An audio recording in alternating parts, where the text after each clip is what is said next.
चीन के पास है दुनिया की सबसे बड़ी नौसेना और उन्नत हाइपरसोनिक मिसाइलें, लेकिन अमेरिका के पास एक नया सीक्रेट वेपन है।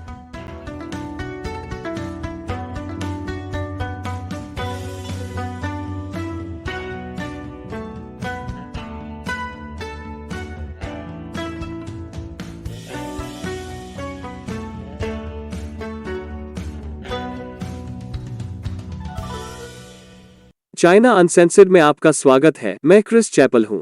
लाइक और कमेंट जरूर करें, यह एल्गोरिथम में मदद करता है। और सुनिश्चित करें कि आपने सदस्यता ले ली है, क्योंकि YouTube लोगों को गुपचुप तरीके से अनसब्सक्राइब करता रहा है। और चूंकि YouTube भी लोगों को नए एपिसोड के बारे में सूचित नहीं कर रहा है, इसलिए हर सोमवार, बुधवार, शुक्रवार और शनिवार को नए एपिसोड देखें। चीनी कम्युनिस्ट पार्टी द्वितीय विश्व युद्ध के बाद से दुनिया के सबसे बड़े सैन्य निर्माण के बीच में है। चीनी नौसेना के पास पहले से ही अमेरिकी नौसेना से ज्यादा जहाज हैं।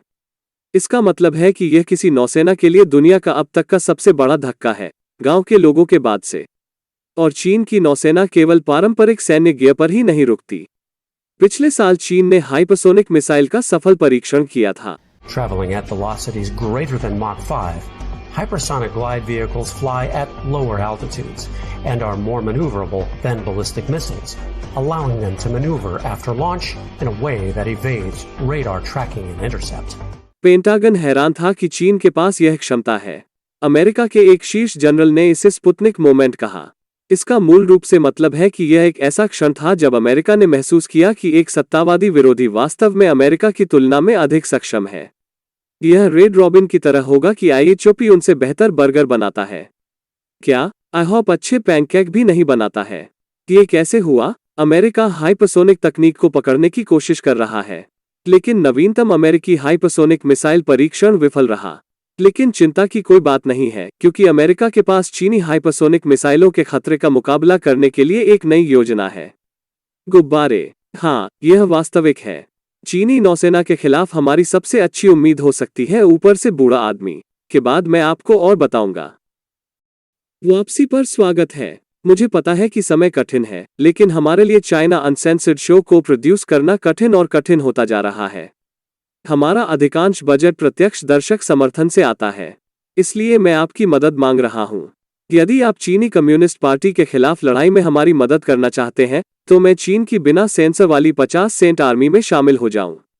आप हमारे क्राउड फंडिंग प्लेटफॉर्म पर योगदान कर सकते हैं। आप हमारे विशेष सेंसरशिप मुक्त सोशल मीडिया प्लेटफॉर्म chinauncensored.locals.com पर मासिक योगदान भी कर सकते हैं, या आप पेपाल पर या बिटकॉइन के साथ एकमुश्त योगदान कर सकते हैं। अधिक पर chinauncensored.tv/support। ऐसे कई तरीके हैं जिनसे आप शो को समर्थन देने में मदद कर सकते हैं, और मेरा विश्वास करें, यह आपके लिए महत्वपूर्ण है। हम बहुत विरोध कर रहे हैं। सब कुछ के लिंक नीचे हैं। तो हाँ, चीनी कम्युनिस्ट पार्टी के खिलाफ लड़ाई में अमेरिकी सेना का सबसे नया हथियार गर्म हवा है। हाँ, ऐसा लगता है जैसे हराने की कोशिश की जा रही है स्किटल्स के साथ dragon. Fingers crossed, dragon diabetic है। पॉलिटिको द्वारा समीक्षा किए गए रक्षा विभाग के बजट दस्तावेजों के अनुसार पेंटागन चुपचाप उच्च ऊंचाई वाले गुब्बारे परियोजनाओं को सैन्य सेवाओं में परिवर्तित कर रहा है।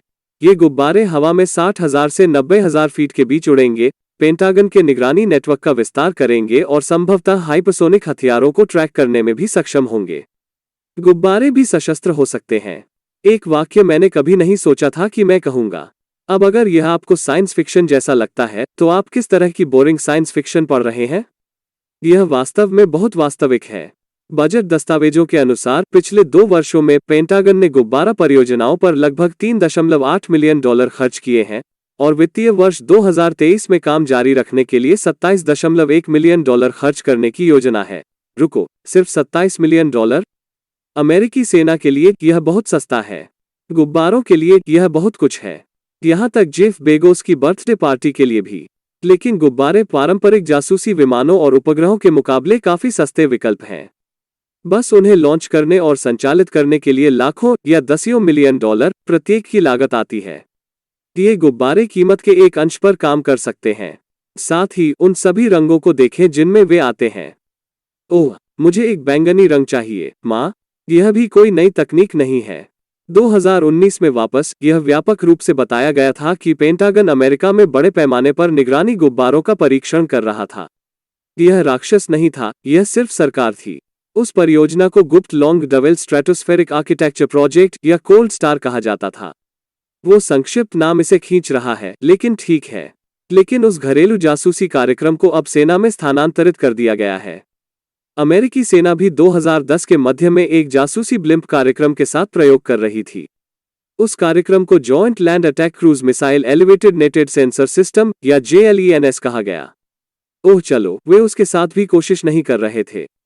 ब्लिम्प के मुक्त होने और लगभग 3 घंटे तक नियंत्रण से बाहर होने के बाद उस कार्यक्रम को रद्द कर दिया गया था। उन्होंने इस पर $2 अरब खर्च किए। मैं अभी चीनी सेना के खिलाफ अपनी संभावनाओं के बारे में अच्छा महसूस नहीं कर रहा हूं। लेकिन पेंटागन का यह नया कार्यक्रम सिर्फ किसी गुब्बारे का उपयोग नहीं करता है। वे स्मार्ट गुब्बारे हैं। प्रमुख निर्माताओं में से एक रेवन एरोस्टार है। ठीक, चीन के खिलाफ हमारा नवीनतम हथियार जोजो के विचित्र एडवेंचर्स से सीधे बाहर है।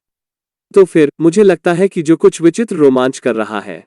लेकिन क्या यह चीनी हाइपरसोनिक मिसाइल को ट्रैक और मार गिरा सकता है? आइए उम्मीद करते हैं, क्योंकि जब तक हमें अपनी खुद की हाइपरसोनिक मिसाइलें नहीं मिल जाती, ड्रैगन पर स्किटल्स फेंकना हमारे पास सबसे अच्छा है। और अब चाइना अनसेंसर्ड 50 सेंट आर्मी को धन्यवाद के रूप में मैं उनके एक प्रश्न का उत्तर दूंगा। आज का सवाल डेविड माइकल व्हाइट से आया है। क्रिस, चीन में आपका पहला अनुभव क्या था? एक बहुत ही रोचक सवाल डेविड। मैं कहूंगा कि जो मेरे दिमाग में सबसे ज्यादा खड़ा है वो फ्लोरिडा में क्रैकर बैरल रेस्तोरां की मेरी पहली यात्रा है। क्रैकर बैरल शिखर अमेरिकाना है। उनके पास एक स्टोर है जो कुछ सबसे अधिक देशभक्ति वाली चीजें बेचता है जिनकी आप कल्पना कर सकते हैं। आपको आश्चर्य होगा कि आप अमेरिकी ध्वज को किस पर चिपका सकते हैं, लेकिन लगभग हर एक माल चीन में बनाया जाता था। मैं चौंक गया। अगर हम देश को तबाह करने के लिए समर्पित सत्तावादी शासन में बने कबाड़ को खरीदकर अमेरिका का जश्न मनाते हैं, तो हमारे पास कोई मौका नहीं है। क्रैकर बैरल में केवल एक चीज जो अमेरिकियों को नष्ट कर रही होगी, भोजन है। आपके प्रश्न और आपके समर्थन डेविड के लिए धन्यवाद। और चीन को बिना सेंसर किए देखने वाले सभी को धन्यवाद। हमारी फंडिंग बड़ी कंपनियों या सरकारों से नहीं आती है। इसमें से अधिकांश सीधे आप जैसे दर्शकों से है, जो patreon.com/China Uncensored पर प्रति एपिसोड $1 या अधिक का योगदान करते हैं, या chinauncensored.locals.com पर मासिक योगदान करें। डेविड की तरह बनो और चीनी कम्युनिस्ट पार्टी के खिलाफ लड़ाई में हमारी मदद करो। चीन को बिना सेंसर किए देखने के लिए धन्यवाद।